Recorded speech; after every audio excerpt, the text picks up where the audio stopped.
Hello guys, ndadzoka zvekare neimwe confession yandasangana nayo. Regai ndibva ndakuverengerai. Hanzi hello mukoma Nashey. I have a confession. Ini pakunongodoka ndinonzwa hana yangu ichirova. Sometimes ndinogara paveranda kusvika kuma 12 am ndichitya kupinda mumba because kungopinda mumba kuti ndirare ndinonzwa imwe pain isingaiti mumakumbo angu. Ndaimboti maybe ndine arthritis, but kuchipatara vanoti ndiri mutano. Zvazvinoita ndikangorara ndinonzwa as if kune munhu ari kubvisa ganda rangu rekumakumbo. Zvapera kudaro ndinobva ndanzwa pain kunge ndaroverwa zvipikiri mumabvi angu. Ndinokwanisa kurara ndichiridza mhere the whole night, asi munhu anenge akarara panext neni hapana kana chaanonzwa.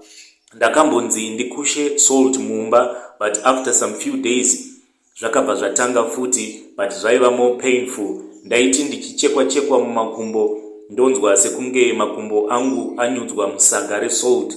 Pain yacho yaisvika mumabhonzo. Upenyu hwandava kurarama ndewekuti ndinofanira kupinda mumba kuma 12 am.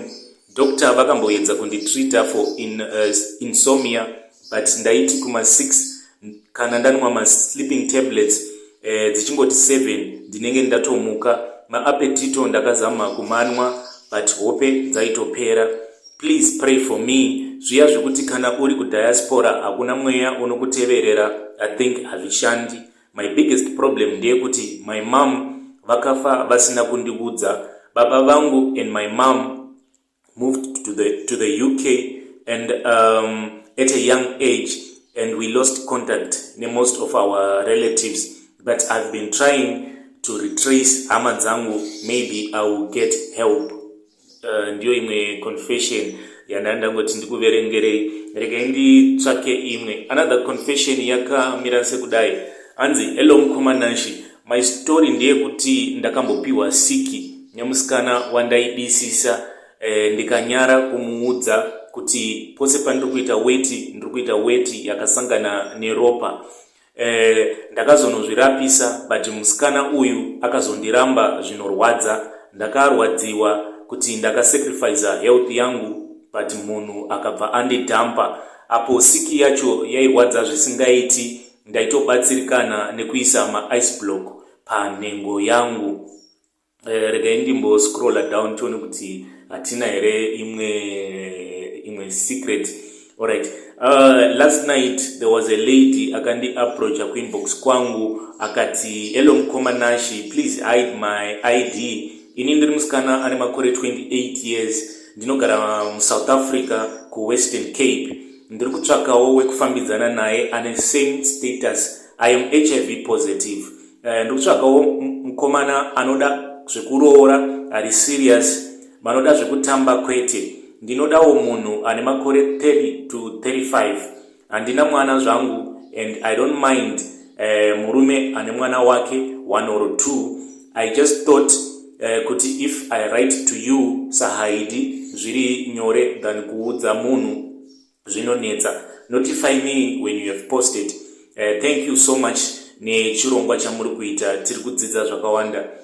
So this lady, she's single and searching. Kana kune if you are listening and uri murume, if you are between the ages of 30 or to 35, please inbox me, then I will connect you ne mwanasikana uyu ari kuti ane 28 years. So iye ari kuti ndikutsvakawo munhu ari HIV positive seni. Even if you are above 35, just inbox me. You can find me on Facebook, Nashey boy Charowa.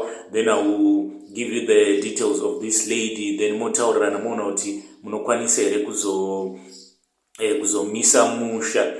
Alright guys, regai futi ndiverenge imwe confession. Hanzi hello admin, ndashandisa ghost account.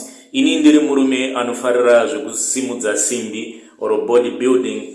I had been to the gym kwenguva refu ndisingaoni big change in terms of muscle. Mumwe wandinoenda naye kugym akazondipa steroids. Ndikaona kuti pasina kana nguva muscle dzangu dzainge dzobuda. Ndakazoona mukoto wemasteroids ndikaita mhitsa. I now work as a bouncer mu Cape Town, but what I have noticed is nengo yangu iri kudzoka size yayo and mabhora ava kugara akasvava, zviya zvinoitika kuvanhurume zvekuti kana kuchitonhora mabhora anodzokera mudumbu. Angu ava kugara akadaro zvekuti I feel embarrassed pese pandinoita sex nemunhukadzi. I have researched paGoogle and I have seen zvinotyisa about masteroids awa andaishandisa. I feel sad kuti handina kuita proper research ndisati ndatanga kumashandisa. Now stage yandasvika ndeyekuti ndikwanise kuita sex nhengo yangu yakamira handichakwanisi, kutoti imire ndinotoita overdose yeViagra.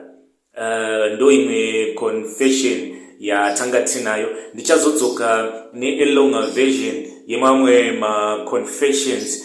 So ndanga ndangoti regai ndingoti makuseni eSunday kudai ndingokupai 1 or 2 secrets. Pane imwe futi confession yakandisekesa nezuro. Hanzi hello mukoma Nashey, ini ndinoshanda muHarare ndichiita zvekuba mafoni. Zvatinoita tinofamba tichidongorera mumota dzinenge dzakapaka kuti hamuna malaptop here or mafoni or anything chiri valuable.